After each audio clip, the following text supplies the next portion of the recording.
बोलो श्री कृष्ण कन्हैया लाल की, सतगुरु महाराज की, श्री प्राणनाथ प्यारे की, महारानी बाईजुराज की, तीनों पुरी धाम की, समस्त सुंदर साथ की। आनंद कंदम प्रभुदेव चंद्रम ब्रजेश रूपेण पुरापि जातम् प्रवेश प्राप्तं प्रिय प्राणनाथं परेश पूर्णं सततं नमामि। ब्रह्म प्रिया जागरणाय जातः सर्वस्वपाता भवसिन्धुत्राता विज्ञानदाता निज धर्मधाता दिनैकबन्धो शरणं प्रपद्ये दिनैकबन्धो शरणं प्रपद्ये। बोलो श्री प्राणनाथ प्यारे की। प्रणाम। उपस्थित संपूर्ण सुंदर साह जी, साधक एवं साधिकाएं, विराट प्रशिक्षण शिविर सत्र का आज हम 87वां दिवस के इस पावन बैठक में उपस्थित हुए हैं। सर्वप्रथम आप सभी को सप्रेम प्रणाम एवं स्वागत करते हुए आज का कक्षा सत्र विषय वस्तु को हम आगे बढ़ाने जा रहे हैं। कल हमने अव्याकृत के महाकारण मंडल का शुद्ध महाकारण प्रसंग को अध्ययन करके पूरा किया। इसका मतलब अब तक में क्षार ब्रह्मांड, गर्भोदक समुद्र से लेकर के महाशून्य समष्टि तक और उसके पश्चात बेहद भूमि के अंदर अक्षर ब्रह्म का मन अंतस्करण अव्याकृत, जिसमें स्थूल सूक्ष्म कारण महाकारण करके 4 पाद में विभाजन किया है और समझाया है। तो ये 4 पाद ही कहाँ कहाँ कैसी कैसी लीलाएं, कैसी कैसी शक्ति किस तरह से है, ये सारे विषय हमने अध्ययन किया। और जो अव्याकृत का प्रतिबिंब नारायणी सृष्टि अथवा नारायणी सृष्टि की जितनी भी शक्ति और स्थान है उसका मूल अव्याकृत करके जो ये दोनों के बीच के संबंध के विषय की जो बात थी, तो हमने इसको नारायणी सृष्टि के माध्यम से भी देखा और अव्याकृत के माध्यम से भी देखा। तो आज का हमारा प्रसंग अव्याकृत से परे सबलीक, यानी कि जो अक्षर ब्रह्म की बुद्धि अंतस्करण है, तो ये सबलीक के अंदर हम प्रवेश कर रहे हैं। सबलीक के संदर्भ में हमने इससे पहले भी कई बार चर्चा किया है। यह अक्षर ब्रह्म की बुद्धि अंतस्करण है और इसमें भी लीला भेद के हिसाब से वैसे तो 5 स्थान है, परंतु सबलीक के अंदर 4 स्थान का वर्णन किया है। 5 स्थान ही देखें तो स्थूल, सूक्ष्म, कारण, महाकारण और निर्मल चेतन है। तो अव्याकृत पूरा होकर के जैसे हम सबलीक के अंदर प्रवेश करेंगे तो सीधा सबलीक का सूक्ष्म से वर्णन प्रारंभ होगी। क्यों? क्योंकि अव्याकृत का महाकारण ही सबलीक का स्थूल है। इस विषय में हमने अच्छी तरह से समझ चुके हैं और किताब के माध्यम से भी उसी बात को हमने अध्ययन किया है। इसलिए जैसे सबलीक के अंदर प्रवेश कर रहे हैं तो अव्याकृत का महाकारण ही सबलीक का स्थूल होने से अब सबलीक के अंदर सीधा सूक्ष्म से वर्णन प्रारंभ होगी। तो जैसे नक्शा के माध्यम से हम देखें तो यह अव्याकृत का महाकारण मंडल है जिसके अंदर 4 प्रकार की लीला वर्णन किया। तो ये ही सबलीक का स्थूल भी है। इसीलिए जैसे शबलिक के अंदर जाएंगे तो शबलिक में अब सूक्ष्म, कारण, महाकारण और निर्मल चेतन करके 4 स्थान वर्णन किया है। तो उसमें देखिए ये पहला भाग ये सूक्ष्म है,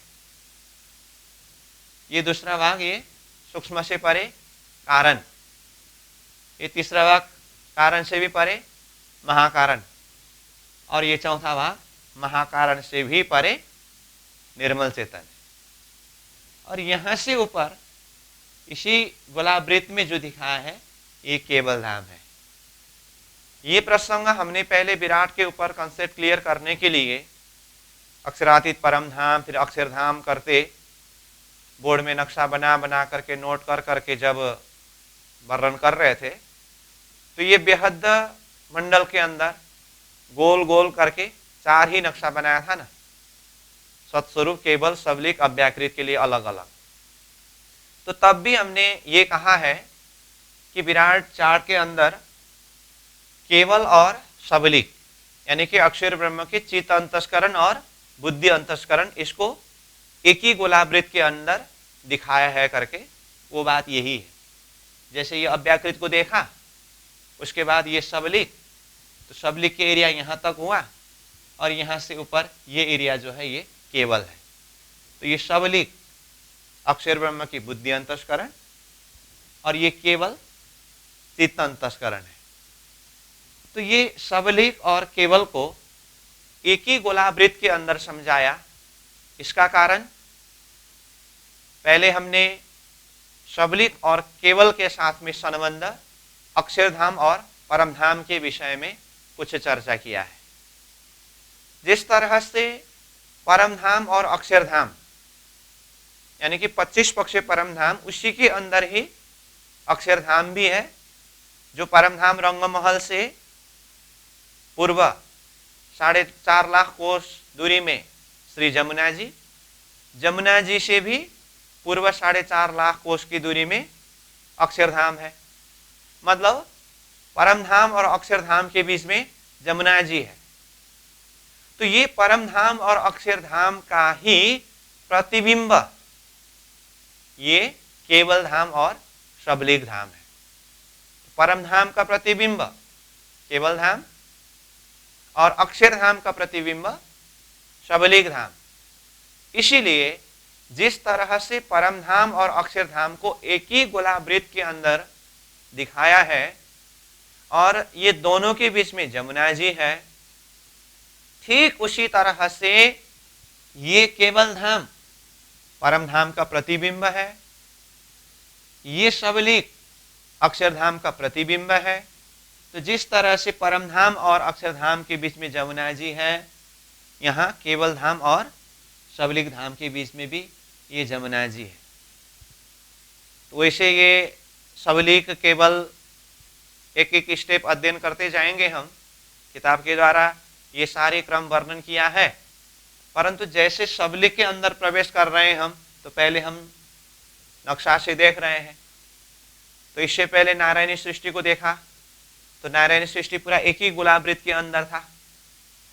फिर अव्याकृत को देखा, अव्याकृत एक ही गोलावृत्त के अंदर था जिसमें 4 लीला है। तो ऐसे ये नक्शा देखे तो एक ही गोलावृत्त के अंदर है, परंतु ये जमुना जी से इस तरफ सबलिक और जमुना जी से उस तरफ केवल। तो ये नक्शा में जो दिखाई दे रहा है, इस बात को समझने समझाने के लिए सबलिक के साथ में केवल का प्रसंग जुड़ रहा है। और ऐसा क्यों हुआ तो इसका कारण खुलासा करने के लिए फिर ये अक्षरधाम और परमधाम का प्रतिबिंब होने से बात परमधाम अक्षरधाम यहाँ पर जुड़ गया है। वैसे ये प्रसंग सबलिक पूरा होने के बाद केवल, फिर उसके बाद सत्स्वरूप पूरा होने के बाद परमधाम अक्षरधाम जो हमारा मूल लक्ष्य है वहां तक तो पहुंचेंगे ही, लेकिन ये नक्शा को देखते हुए ये बात आपको अपने दिल दिमाग में सेट करके रखना होता है। ठीक, अब केवल से भी ऊपर जो सत्स्वरूप का जो नक्शा है वो सत्स्वरूप प्रसंग आने पर फिर हम चर्चा करेंगे। तो यहाँ पकड़ने की चीज ये है अभी तो अव्याकृत को पूरा करके हम सबलिक के अंदर प्रवेश कर रहे हैं। तो जैसे कि कहा, सबलिक का स्थूल अव्याकृत का महाकारण ही है, इसलिए अब यहां नक्शा में सबलिक का सूक्ष्म, सबलिक का कारण, सबलिक का महाकारण और सबलिक का निर्मल चेतन, ये नक्शा में है। ये शब्दावली और ये स्थान सब तो हमने पहले भी चर्चा किया है, नोट किया है और दिल दिमाग में बिठाया है। ये तो हुआ स्थान, और इन स्थानों में क्या क्या है ये भी हमने पहले से ही चर्चा किया। तो सबलिक के अंदर प्रवेश कर रहे हैं तो सबसे पहले सूक्ष्म से प्रवेश कर रहे हैं। तो सबलिक का सूक्ष्म में क्या है? चिदानंद लहरी है। अब चिदानंद लहरी ही अव्याकृत का महाकारण मंडल में शुद्ध स्थूल में सुमंगला शक्ति होकर के फिर उनके द्वारा अब विश्वोत्पत्ति का कारण किस तरह से बना, ये सारा वर्णन हुआ है। कहने का अर्थ, अव्याकृत के महाकारण मंडल के शुद्ध स्थूल में जो सुमंगला शक्ति है उसका मूल शक्ति सबलिक का सूक्ष्म में चिदानंद लहरी रूप में है करके बार बार चर्चा करके आए, वो यही स्थान है। अब हम सबलिक के द्वारा सबसे पहले ये सूक्ष्म में चिदानंद लहरी के विषय में अध्ययन करेंगे। और ये सूक्ष्म में भी लीला भेद के हिसाब से 4 स्थान का ही वर्णन किया है। अच्छी तरह से देखिए तो ये नक्शा में ये जो नक्शा दिखाई दे रहा है ये चिदानंद लहरी का स्थान है। और ये भी जैसे यहाँ सुमंगला शक्ति के विषय में वर्णन हुआ अव्याकृत के महाकारण के शुद्ध स्थूल में, तो सुमंगला शक्ति का वर्णन होते समय पंच शिव करके 5 शिव का नाम आया था। और वो 5 शिव शक्ति में से 4 शिव शक्ति का पाए और 1 शिव शक्ति का बुनाव करके एक विशाल मंच खड़ा करके उसके ऊपर सुमंगला शक्ति विराजती है करके वर्णन आया था ना। तो ठीक उसी तरह से ये सुमंगला शक्ति का मूल शक्ति सबलिक का सूक्ष्म में जो चिदानंद लहरी है, चिदानंद लहरी भी देखिए नक्शा देखने से बिल्कुल सेम है।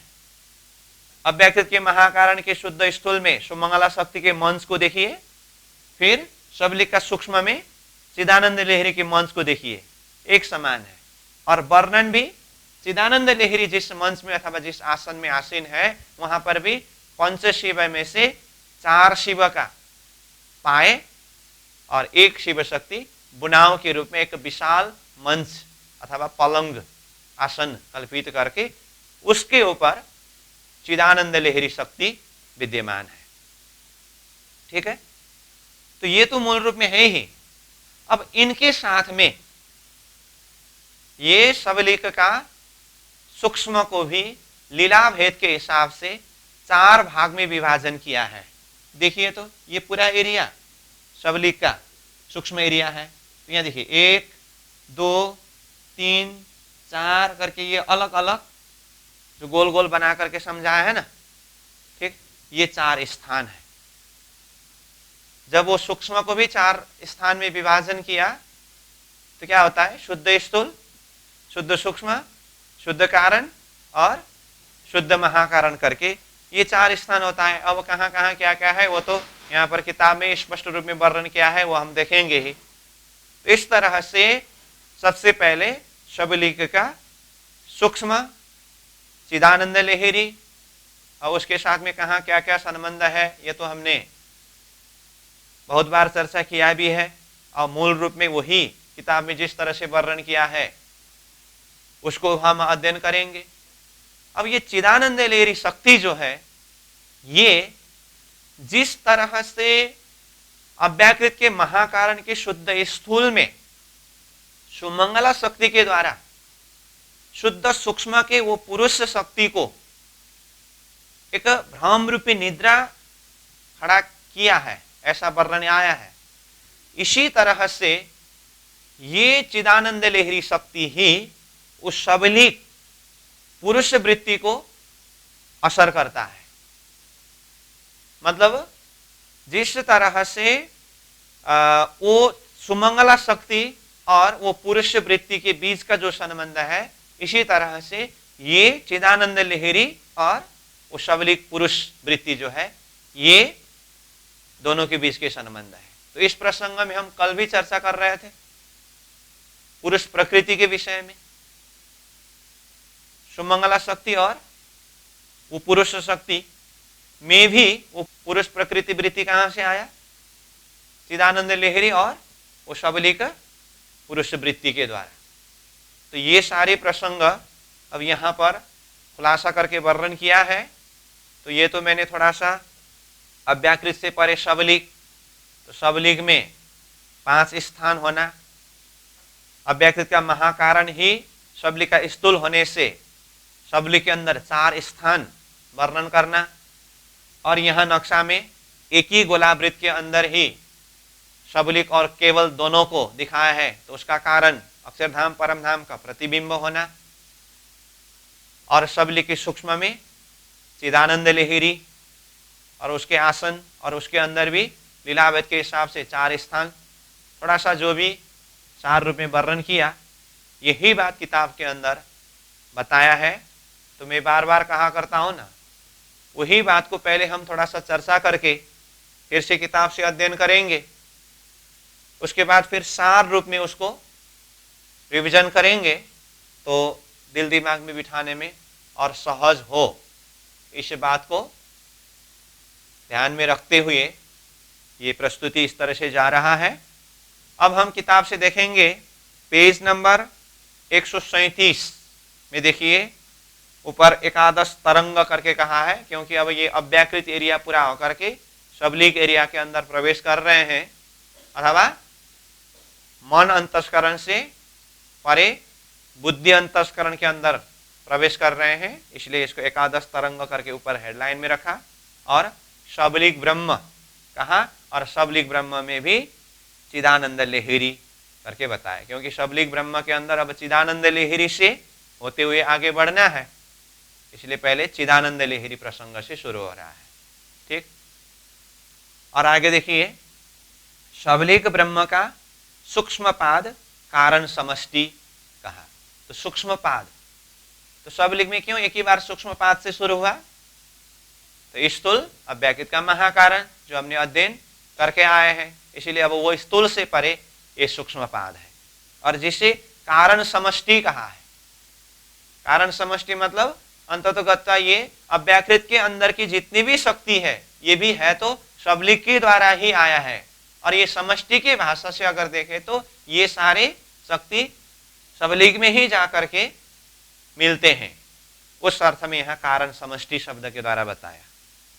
अब हम आगे देखेंगे, उपरोक्त कुटस्थ अक्षर ब्रह्म के चौथे पाद अव्याकृत से परे अक्षर ब्रह्म के सूक्ष्म पाद सबलिक ब्रह्म का सूक्ष्म स्थान है। यहां 2 बार सूक्ष्म आया ना, सूक्ष्म पाद मतलब अक्षर ब्रह्म के सूक्ष्म पाद, क्योंकि मन बुद्धि चित्त अहम को शरीर के भाषा से कहे तो स्थूल सूक्ष्म कारण महाकारण है ना, तो अव्याकृत मन है, तो अव्याकृत मन अंतस्करण के भाषा में हुआ, शरीर के भाषा में कहे तो स्थूल है, तो अक्षर ब्रह्म का स्थूल शरीर अव्याकृत हुआ।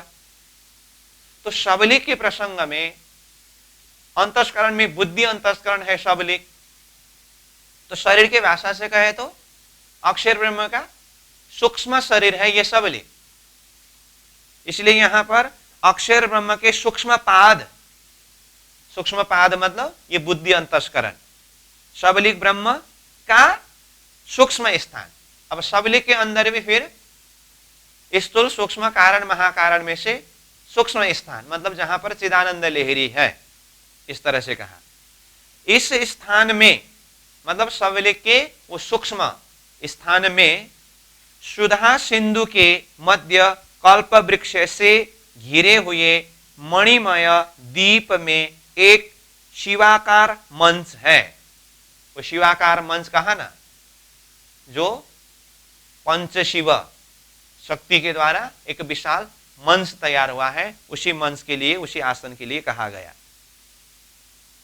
उस मंच पर चिदानंद लहरी विराजमान है, तो वो मंच।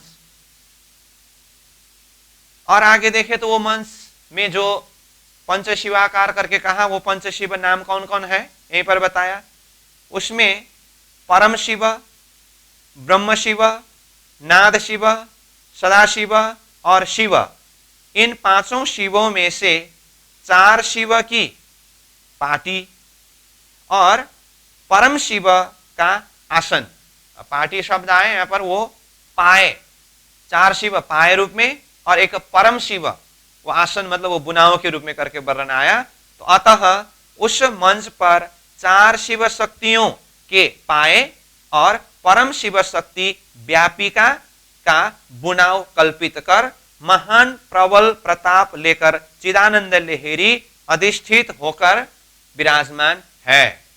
तो इस तरह से पंच शिव शक्ति का वर्णन करके 4 शिव शक्ति पाए और 1 शिव शक्ति बुनाव करके विशाल मंच को खड़ा करके उसके ऊपर चिदानंद लहरी शक्ति विराजमान है करके कहा। कहने का अर्थ, शबलिक के सूक्ष्म में ये जो चिदानंद लहरी का आसन जो वर्णन हुआ, अव्याकृत के महाकारण के शुद्ध स्थूल में सुमंगला शक्ति का प्रसंग में उनके आसन भी ऐसा ही वर्णन हुआ था ना। तो इसीलिए ये मूल शक्ति है चिदानंद लहरी और वो सुमंगला शक्ति इसी का ही प्रतिबिंब अथवा सृष्टि विस्तार के समय में ये चिदानंद लहरी ही सुमंगला शक्ति के रूप में जाती है करके जो पहले से ही हमने जो वर्णन किया, उस चीज को यहाँ किताब ने इस तरह से स्पष्ट रूप में खुलासा करके वर्णन किया है। ठीक, अब यहाँ पर ये उस मंच करके जो शब्द आया, वहां से नीचे इस विषय में कुछ प्रमाण खुलासा किया है, तो उसको देखिए। सुधा सिंधोर मध्य सूर बिटप वाटी परिवृते मणिदीपे नीपो पवनवती चिंतामणि गृहे शिवाकारे मंचे परम शिव पर्यंक निलयाम भजन्ति त्वाम धन्यः कतिचन चिदानंद लहरीम। इस तरह से बताया। फिर दूसरा भी श्लोक दिया है, पंच ब्रह्मा मणे मंचे शयानः पुरुषो महान महाविष्णु स्वरूपेण स्वप्ने ब्रह्मांड मीक्षते। इस तरह से ये बताया। अब इसका अन्वयार्थ भावार्थ दिया है, तो इसको भावार्थ देखिए। शबलिक के सूक्ष्म पाद में एक सुधा की सिंधु है, जिसके मध्य में सूर वृक्ष कल्प वृक्षादि से आवृत एक मणिमय द्वीप है। उस द्वीप के मध्य भाग में वन उपवनों से घिरे हुए चिंतामणिमय घर में पंच शिव शक्ति युक्त कल्याणकारी शैया पर विराजमान चिदानंद लहरी को जितने भी जन भजते हैं वे सब धन्य धन्य है। इस तरह से कहा। और उस ब्रह्म स्वरूपा व्यापिका शिव स्वरूपा संहारिका विधि शक्ति उद्गारिका विष्णु शक्ति पालिका तथा सर्व कारणों की कारण रूपा सद्रूपा स्वरूपी मंच पर महान पुरुष चिदानंद लहरी शयन कर रहे हैं।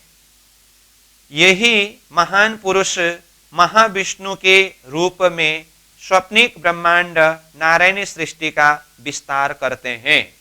तो यहाँ पर चिदानंद लहरी को एक महान पुरुष शब्द प्रयोग किया, मतलब वो चेतन शक्ति होने से। बार बार हमने चर्चा किया ना, पुरुष नाम चेतन करके। और आगे क्या कहा, यही महान पुरुष महाविष्णु के रूप में स्वप्निक ब्रह्मांड नारायणी सृष्टि का विस्तार करते हैं करके नारायण सृष्टि विस्तार करने के लिए ये शक्ति के लिए बताया। तो इसका क्रम हमने चर्चा किया है। ये चिदानंद लहरी शक्ति ही सुमंगला शक्ति रूप में जाती है और वो सुमंगला शक्ति के द्वारा अक्षर के वो बाल वृत्ति पुरुष वृत्ति को भ्रम रूपी निद्रा प्रकट करा देते हैं और उसके बाद अज्ञान रूपी निद्रा के द्वारा स्वप्निक रूप में आदिनारायण की उत्पत्ति होती है और आदिनारायण के द्वारा एक ओम बहुश्याम कहने से सृष्टि का विस्तार होता है। तो ये क्रम है। तो उस चीज को यहां इस तरह से बताया। ठीक है। तो ये चिदानंद लहरी जो पंच शिव शक्ति का एक मंच तैयार करके विराजमान होने की और उनकी शक्ति और उनके कार्य की विषय की बात भी हुई। फिर से देखिए, वस्तुतः उपरोक्त चिदानंद लहरी ही कुटस्थ अक्षर ब्रह्म के हृदयाकाश से उदित हुई सुमंगला नामक शक्ति है। देखिए, जो कुटस्थ से हृदयाकाशात प्रादुर्भूता सुमंगला करके अक्षर ब्रह्म के हृदय के अंदर उस सुमंगला शक्ति प्रादुर्भाव होने की बात आई थी ना, वस्तुतः ये चिदानंद लहरी है वो। तो इस विषय में भी हमने पहले से चर्चा किया। यह चिद्रूपाक्षर के द्वारा रूपवंती होकर निद्रा रूप विश्वोत्पत्ति लयादि कार्य में प्रवृत्त होती है। ये मतलब ये चिदानंद लहरी शक्ति चिद्रूपाक्षर मतलब सबलीक ब्रह्म के द्वारा रूपवंती होकर, तो देखिए शब्द को, तो जिस तरह से सुमंगला शक्ति के लिए वो अव्याकृत के ही महाकारण के शुद्ध सूक्ष्म के पुरुष शक्ति के संबंध की बात बताए, इसी तरह से इसका मूल शक्ति देखे तो चिदानंद लहरी और चिद्रूपाक्षर मतलब सबलीक ब्रह्म है। ये चिदानंद लहरी किसके द्वारा रूपवंती होती है? चिद्रूपाक्षर यानी कि सबलीक के द्वारा। वो प्रकृति शक्ति है तो उसको एक्टिव होकर के कार्य करने के लिए वो पुरुष शक्ति की जरूरत है, इस तरह से कहा। और उसी के द्वारा ही वो निद्रा रूपी विश्वोत्पत्ति लयादि कार्य में प्रवृत्त होती है करके कहा। तो ये डायरेक्ट यहां से तो नहीं करती है, यही विश्वोत्पत्ति कार्य में प्रवृत्त होकर के सुमंगला शक्ति रूप धारण करके फिर सृष्टि को उत्पत्ति विस्तार करते हैं।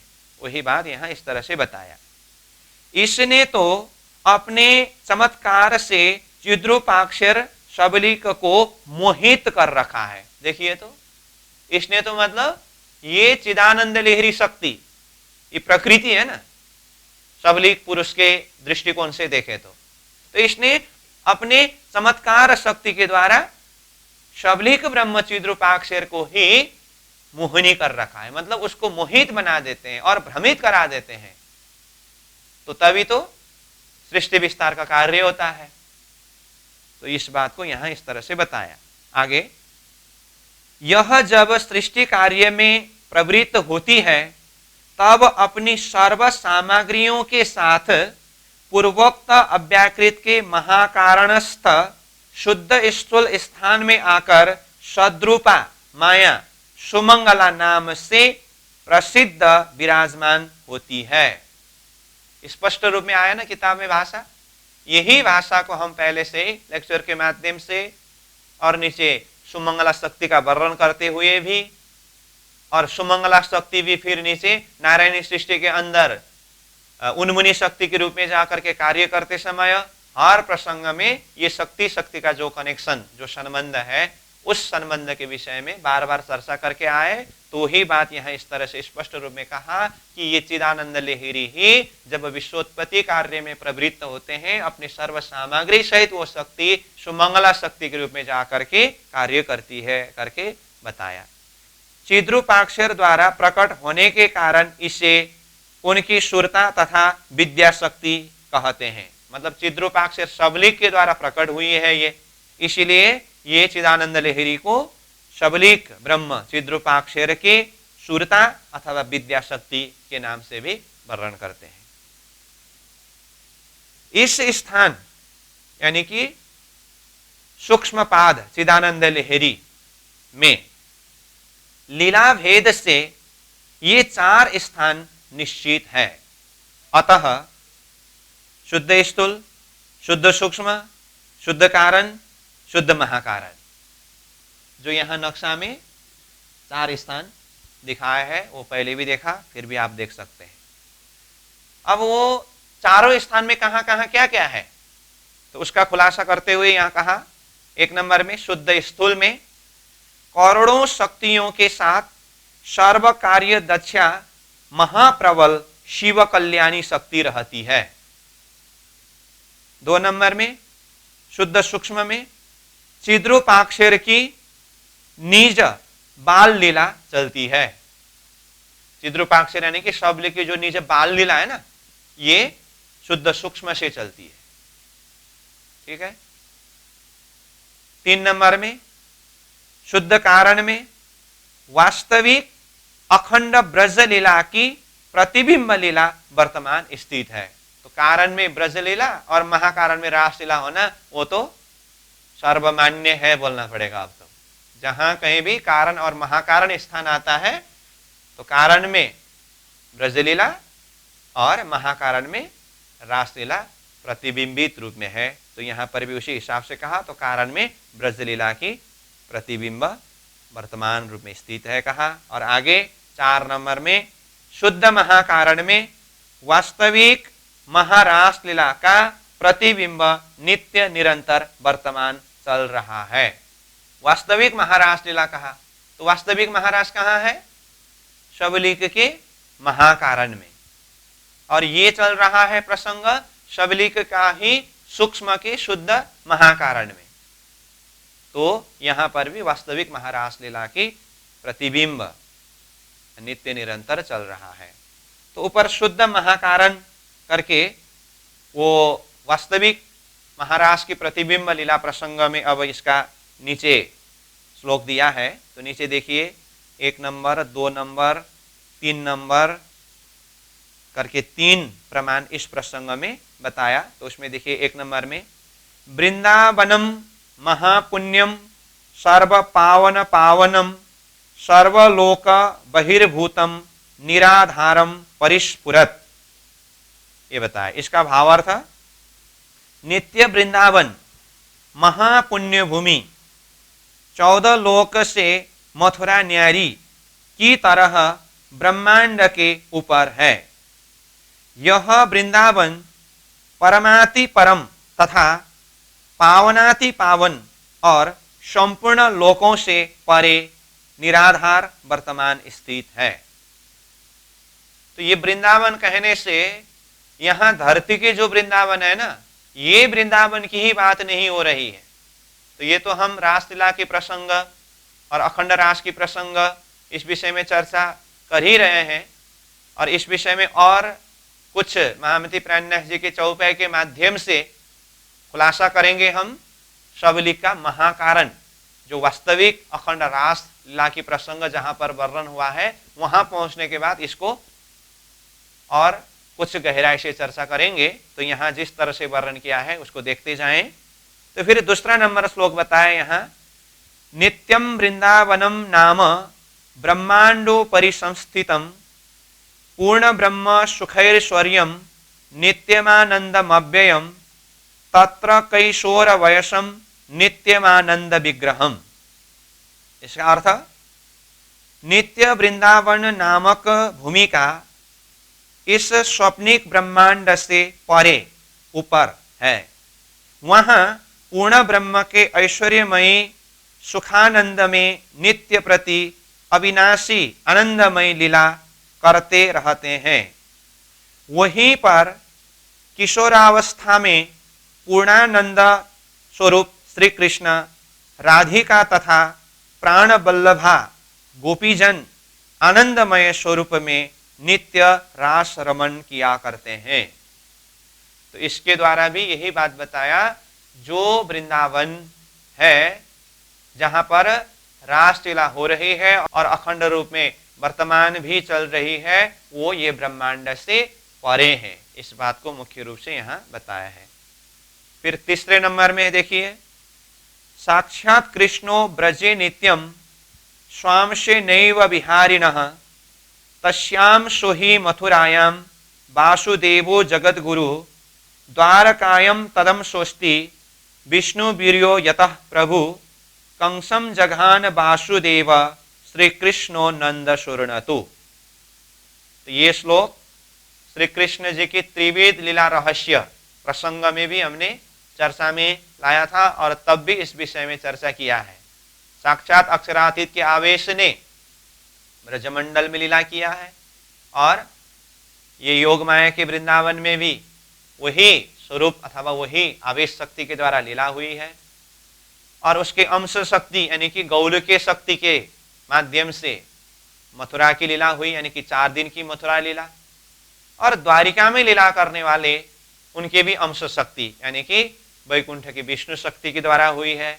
इस तरह से जो त्रिवेद लीला रहस्य प्रसंग जो है, अलग अलग लीला में अलग अलग शक्ति की जो बात है, इस बात को यहाँ इस तरह से खुलासा किया। मतलब वो नित्य वृंदावन जो ब्रह्मांड से परे ये अखंड रासलीला हुई है, वो साक्षात अक्षरातीत के आवेश शक्ति के द्वारा हुई है। तो उसी बात को यहां पर बताया। तो श्लोक को हमने उच्चारण किया, इसके भावार्थ को देखिए। स्वांश अक्षरातीत के अंश अर्थात अपने अंश द्वारा विहार करने वाले ब्रज बिहारी श्री कृष्ण ही साक्षात ब्रह्म स्वरूप है। मथुरा में लीला करने वाले, कंस वध करने वाले जगत गुरु वासुदेव कृष्ण गोकुलवासी कृष्ण के अंश मात्र है। द्वारकादि स्थानों में लीला करने वाले कृष्ण मथुरावासी कृष्ण के अंशभूत विष्णु स्वरूप है, परंतु कंस वध करने वाले कृष्ण नंद पुत्र नहीं है। तो इस तरह से त्रिधा शक्ति की जो प्रसंग है स्पष्ट रूप में यहाँ बताया। वो श्लोक के साथ में भावार्थ का प्रसंग भी यहाँ पर खुलासा हुआ। ठीक, तो ये नित्य वृंदावन शब्द आते समय उसके साथ में प्रासंगिक ये 3 श्लोक प्रमाण और इसका अर्थ हुआ। फिर हम मूल रूप में चलेंगे। हमारा मूल लाइन चल रहा है 140 पेज का ऊपर। तो शुद्ध महाकारण में वहां पर भी वास्तविक रासलीला का प्रतिबिंब लीला नित्य निरंतर वर्तमान चल रहा है, तो ये भी देखा। तो इस तरह से सबलीक का सूक्ष्म स्थान में भी लीला भेद के हिसाब से 4 स्थान होना और चारों स्थान में क्या क्या लीला चल रही है, ये बात को भी यहाँ पर खुलासा करके कहा। आगे चिद्रूपाक्षर सबलीक के चिदांश तथा केवल ब्रह्म के आनंदांश का ही संयुक्त नाम चिदानंद लहरी है। चिद प्लस आनंद इज इक्वल टू चिदानंद। ठीक है, तो चिद स्वरूप सबलिक और आनंद स्वरूप केवल। तो इसीलिए यहाँ स्पष्ट रूप में कहा ना, चिद्रूपाक्षर सबलिक के चिदांश। सबलिक की चिदांश मतलब सबलिक ही चिदांश है। ठीक है, और केवल ब्रह्म स्वयं आनंद अंश है। अक्षर ब्रह्म के आनंद अंश केवल कहा ना, स्वत अव्याकृत, चिद सबलिक और आनंद केवल। तो ये हमने पहले से ही चर्चा किया। तो उसी बात को यहां इस तरह से कहा, चिदांश सबलिक आनंदांश केवल का संयुक्त नाम ही चिदानंद लहरी। इस तरह से ये चिदानंद लहरी नाम का अर्थ क्या है, तो ये भी इस तरह से स्पष्ट किया। ठीक है, अब हम आगे चलते हैं। सबलीक का ये सूक्ष्म चिदानंद लहरी से परे सबलीक का कारण, जहां पर अखंड ब्रजलीला अथवा नित्य गोलोक लीला है।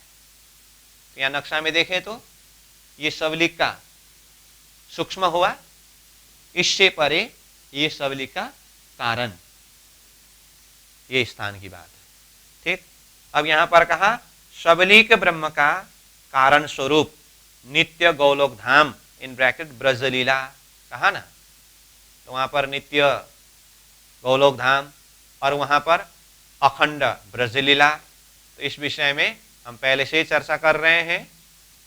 गोलोक धाम करके जो मूल रूप में गोलोक धाम का वर्णन का प्रसंग भी श्री कृष्ण जी की त्रिधा लीला प्रसंग में ही हमने कुछ सार रूप में चर्चा किया। गोलोक श्री कृष्ण जी के आने के कारण प्रसंग में वर्णन हुआ था ना, तब भी गोलोक धाम की कुछ बात वर्णन हुई है। और फिर जब रासलीला हुई तो बीच में श्री कृष्ण जी अंतर्धान होते समय अक्षर ब्रह्म जागृत होकर के रास और ब्रज को अखंड किया। तो रास को सबलिका महाकारण में अखंड किया, तो ब्रज को सबलिका कारण में अखंड किया। तो ये सबलिका कारण स्थान यही है। तो वास्तव में अखंड ब्रज लीला की मूल स्थान ये सबलिका कारण है। यहां से नीचे जहां कहीं भी ब्रज लीला की प्रतिभास प्रतिभास प्रतिभास अथवा प्रतिबिंब शब्द के द्वारा वर्णन हुआ हो, मूल रूप में ये सबलिका कारण में ही ब्रजलीला अखंड है। जो लीला कहां पर हुई थी? यहां कालमाया के ब्रह्मांड में अक्षरातीत श्री कृष्ण जी के साथ में हम परमधाम की दिव्य आत्माओं ने जो लीला की थी वो शबरीक ब्रह्म के कारण, यानी कि ये स्थान में अखंड किया था। तो ये अखंड ब्रजलीला की बात हुई। और गोलोक धाम तो वहां पर है ही। और 108 पक्ष परमधाम तक जाने की जो लक्ष्य के विषय की बात, वो भी हमने पहले चर्चा किया है। तो ये 108 पक्ष संदर्भ में ये गोलोक धाम ब्रह्म सृष्टियों के लिए शाला है, गोलोक करके कहा। 78 पक्ष शाखा से ही शाला है गोलोक। 108 पक्ष में से ये गोलोक शाला, यानी कि कुछ समय विश्राम करने का स्थल है। तो इस तरह से ये भी वर्णन किया। और शास्त्र में गोलोक धाम करके बताया है। और गोलोक धाम करके कई आस्तिक आत्माएं अथवा भक्तजन अथवा ज्ञानी जन ये शब्द को प्रयोग करते हैं। बिना तारतम जो गोलोक धाम के विषय में बात होती है वो आदिनारायण के महाकारण मंडल में जो शुद्ध कारण है वो स्थान की बात है। और तारतम के द्वारा बेहद के अंदर प्रवेश करके चिंतन करने पर वैसे अव्याकृत के महाकारण मंडल के शुद्ध कारण में भी गोलोक धाम है, परंतु वो प्रतिबिंब गोलोक है। और उसका भी मूल वास्तविक गोलोक धाम कहाँ है? ये शबलीक ब्रह्म के चित्त अंतस्करण अथवा कारण शरीर, ये स्थान में वास्तविक गोलोक धाम है। तो ये सारे प्रसंग यहाँ पर ही खुलासा करके वर्णन किया है, लिखा है। तो इसको हम सीधा अध्ययन करेंगे। और श्री कृष्ण जी की त्रिधा लीला प्रसंग में जो गौलोकीय शक्ति के विषय की बात हुई, 2 भुजा बाल स्वरूप में जो शक्ति गए, उसके लिए अब आत्म अक्षर करके अक्षर के आत्मा शब्द से भी वर्णन किया है और उन्हें गौलोकीय शक्ति के नाम से भी वर्णन किया है। तो अक्षर शक्ति कहने में और गौलोकीय शक्ति कहने में संबंध क्या है, इस विषय में भी हमने त्रिधा लीला प्रसंग में ये विषय चर्चा करते समय भी खुलासा किया है। तो ये अक्षर के अंदर ही सबलीक है, यानी कि उनके ही बुद्धि अंतस्करण है। इसलिए चाहे अक्षर शक्ति कहे चाहे सबलीक के शक्ति कहे, ये गोलोक धाम कहे, अंतर शक्ति रूप में देखे तो वो एक ही है। स्थान के हिसाब से नाम अलग अलग हिसाब से आया है। जो शक्ति ब्रजमंडल में यानी कि द्वापर के समय में वो 2 भुजा बाल स्वरूप के रूप में जो अवतरण हुए, ये गोलोकीय शक्ति का प्रवेश है। और उनके अंदर ही आत्म अक्षर जोश धनी धाम होकर के अक्षरातीत के आवेश शक्ति प्रवेश होकर के जो ब्रजमंडल में अथवा नंद बाबा के घर में पधारे और उन्होंने अपनी लीला को जाहिर किया। ये सारे प्रसंग कृष्ण लीला के साथ में संबंधित है। इसलिए विराट और कृष्ण की त्रिधा लीला प्रसंग का जो संबंध है, इस विषय में हम पहले से ही चर्चा कर रहे हैं। अब उन्हीं विषयों को सार रूप में यहाँ किताब में जिस तरह से वर्णन किया है उसको हम सीधा अध्ययन करेंगे। ठीक, देखिए पेज नंबर 140 ही चल रहा है। ऊपर शबलीक ब्रह्म का कारण स्वरूप नित्य गोलोक धाम ब्रजलीला। पूर्व कथित चिदानंद लहरी से परे चिद्रूपाक्षर शबलीक ब्रह्म का कारण स्थान है। इस स्थान को शास्त्रों में माया का शेष यानी कि शीर रूप नित्य गोलोक धाम कहा गया है। यहां 3.5 कोटि सखियों के साथ श्री राधा कृष्ण की समस्त ब्रजलीला नित्य निरंतर होती रहती है। ठीक है, 3.5 कोटि सखियों सहित करके कहा। इसका मतलब गोलोक धाम में वहां की जो सखियां, जो आत्मा शक्ति कितने संख्या में है? 3.5 कोटि यानी कि 3.5 करोड़ संख्या में है। और उनके साथ में राधा कृष्ण की नित्य निरंतर लीला चलती रहती है। जिस तरह से परम धाम में अक्षरातीत श्रीराज जी श्यामा जी के साथ में हम 12,000 आत्माएं और परम धाम के अंदर अष्टप्रहर की लीला करके ये वर्णन प्रसंग हमने मूल रूप में महाकारण प्रसंग में चर्चा करके आया है ना। तो ठीक इसी तरह ये गोलोक धाम में राधा कृष्ण सहित 3.5 कोटि यानी कि करोड़ आत्माओं की लीला नित्य निरंतर रूप में चलती रहती है। तो जहां कहीं भी एक शक्तिवान के साथ में शक्ति का होना, ये तो जगह जगह में वर्णन होकर के ही आया है। आदिनारायण के महाकारण मंडल में हंसों का सरोवर शब्द प्रयोग किया और अव्याकृत के महाकारण मंडल में भी हंसरूप आत्माएं करके कहा। तो उस समय में हमने कहा ये हंसरूप कहने का अर्थ पवित्र विचार वाले। तो वहां पर जो हंसरूप करके संज्ञा दिया, परंतु गोलोक धाम में आने के बाद स्पष्ट रूप में 3.5 करोड़ सखियां करके वो सखी रूप में ही आत्माओं के लिए कहा गया है। और उन आत्माओं के साथ में यहां नित्य निरंतर ब्रजलीला चलती है। तो इस तरह से कहा क्योंकि जो ब्रजलीला है वो भी यही कारण स्थान में अखंड रूप से चलती रहती है। तो ये बात है। आगे, संपूर्ण ऐश्वर्यपूर्ण विभूतियों के साथ 84 कोश ब्रजमंडल, वन, पर्वत, यमुना, गोप, गोपी तथा गौ, ग्वालवाल, नंद, यशोदा आदि जितने भी सामग्रियां हैं वे सब यहीं से मृत्युलोक में उतरी थी, पुनः यहीं पर आकर अखंड हो गई। देखिए, तो इसका मतलब श्री कृष्ण जी की लीला प्रसंग में श्री कृष्ण जी ने ब्रजमंडल में लीला किए 11 वर्ष 52 दिन के अंदर लीला प्रसंग में जितने भी स्थान और जितने भी वस्तु, और उसमें अब पात्र पात्रा के रूप में कहूं ना, गोप, गोपी, ग्वाल, वाल, नंदा, यशोदा सब कहा। यहां पर जो यहां धरती में ब्रजमंडल में जितनी भी वस्तु सामग्रियां हैं और जो भी लीलाएं हुई, ये सारे सामग्रियां भी कहां से उतारे हैं? गोलोक धाम से, वो शक्ति रूप में। और यहां लीला पूरी होने के पश्चात इन सारे शक्ति और सारी लीलाओं को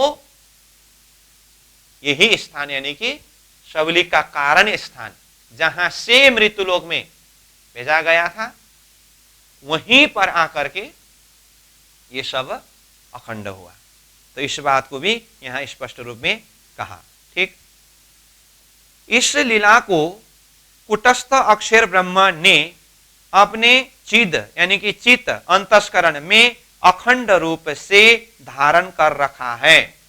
इस लीला को मतलब जो ब्रजलीला है, वो ब्रजलीला को अक्षर ब्रह्म ने अपनी चित्त शब्द प्रयोग किया।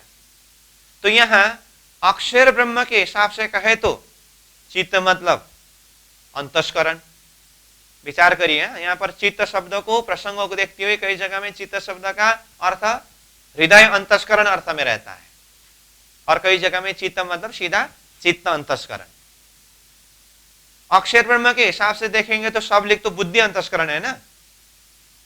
तो यहां चित्त कहने से अक्षर के हिसाब से देखें तो ये हृदय अंतस्करण में, और ये अक्षर मतलब सद्रूपाक्षर के अर्थ में शबलिक ब्रह्म को लेंगे तो शबलिक ब्रह्म का चित्त अंतस्करण में ये ब्रजलीला अखंड हुई है। प्राणनाथ जी की वाणी में अक्षर चित्त में ऐसो भयो ताको नाम सदाशिव कहो करके ये अखंड लीला के लिए कहा है। तो वहां पर जो चित्त शब्द आया है वो अक्षर के हृदय उस अर्थ में है। तो यहां पर जो चित्त शब्द आया है अक्षर के दृष्टिकोण से देखेंगे तो ये चित्त मतलब हृदय, क्योंकि अक्षर के चित्त में सीधा चित्त को लेंगे तो चित्त तो केवल है, केवल में तो रासलीला हुई है, और अखंड ये शबलिक यानी कि बुद्धि अंतस्करण में है। और यहां सीधा शबलिक के अंदर जाकर के देखेंगे तो शबलिक के ये महाकारण कारण सूक्ष्म स्थूल में से ये कारण जो है, कारण अंतस्करण के भाषा से कहेंगे तो ये चित्त अंतस्करण है, इसलिए चित्त इज इक्वल टू शबलिक का चित्त, जहां पर ये ब्रजलीला अखंड हुई है।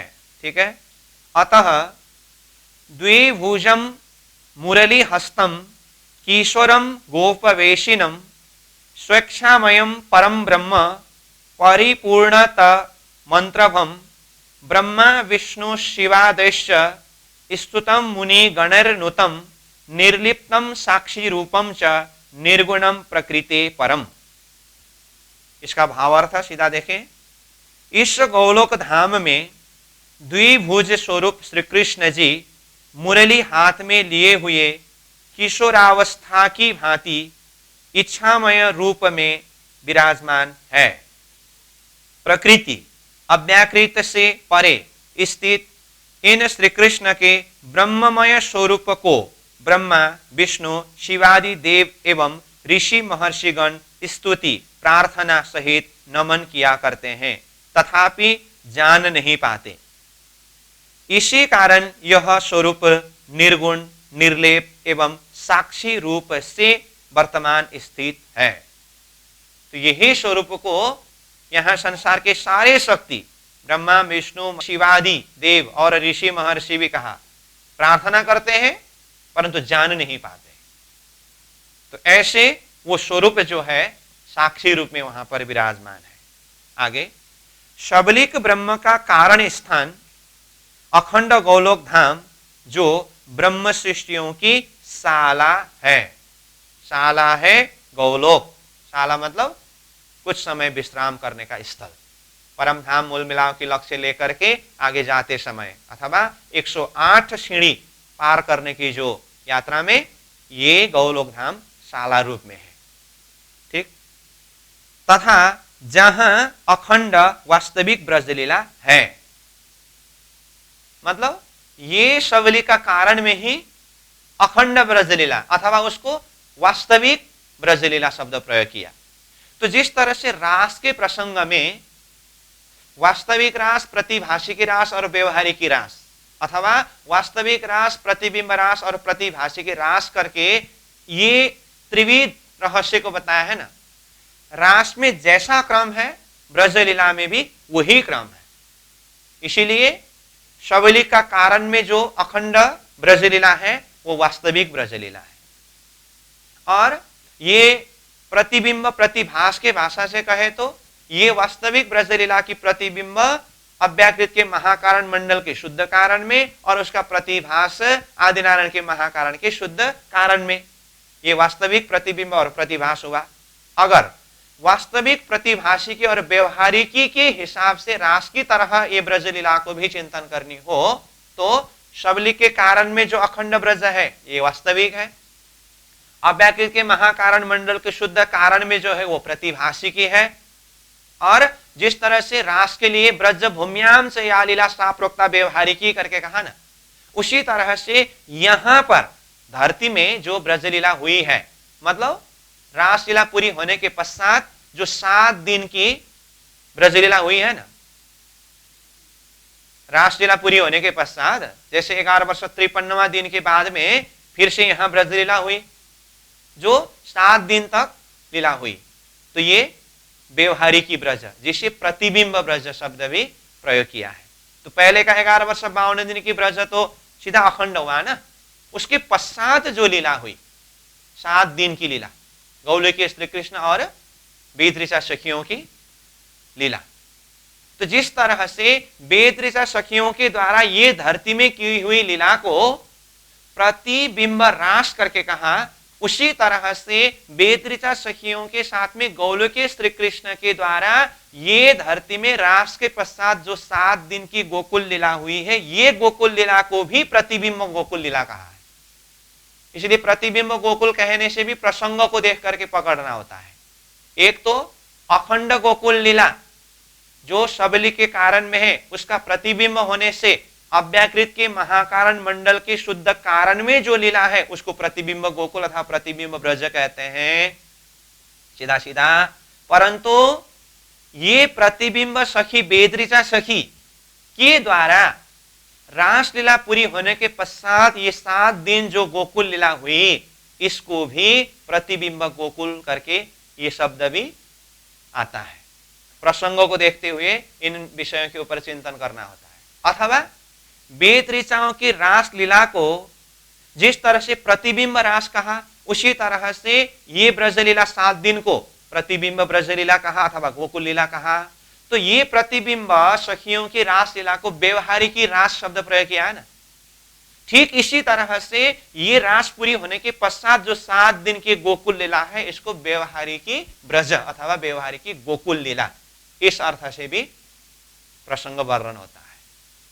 इसलिए शब्द अलग अलग जगह में अलग अलग प्रकार से आता है, उसको पूरी तरह से कंसेप्ट क्लियर करके उसको चिंतन करना होता है। समझ में आई बात?